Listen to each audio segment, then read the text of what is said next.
Dans un rayon de 30 km autour de Bar-le-Duc, on est un des secteurs de la région Grand Est avec le taux de chômage le plus faible, c'est-à-dire de Strasbourg jusqu'à Reims.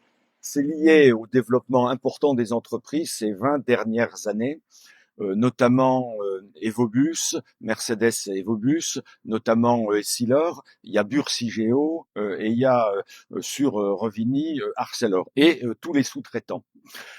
Qu'est-ce qu'il faut faire ces prochaines années? Il faut vraiment pouvoir disposer d'une zone de développement industriel pour permettre aux sous-traitants et à toutes les entreprises qui vont pouvoir s'installer de venir sur notre secteur. C'est vraiment stratégique. Bar-le-Duc ne dispose pas d'endroits pour accueillir des entreprises. Par contre, ici, à Sodétal, les anciens bâtiments de Sodétal, il y a 15 hectares. Ça a été acquis par la communauté d'agglomération. Il faut très, très rapidement raser cette entreprise, la dépolluer et faire en sorte de créer une vraie zone d'activité. Il y en a quand même pour 10 millions d'euros. C'est pas évident. Il faudra trouver les portages qu'il faut. Alors c'est bien de faire revenir des entreprises, on fera revenir des entreprises, il y a beaucoup de sous-traitants, notamment à côté EDF s'est installé il y a quelques années. Mais il faut en même temps améliorer les voies de circulation, c'est ce que j'ai réussi à faire, convaincre l'État pour mettre en place la déviation autour de Velaines, il y en a quand même pour près de 80 millions d'euros. C'est la zone de revitalisation rurale sur Bar-le-Duc, la ZRR, qui permet des installations maintenant de professionnels et notamment de professionnels de santé, et c'est bien entendu toute la formation qui sera autour de tout ça. L'enjeu, il est évidemment également de s'occuper des entreprises existantes.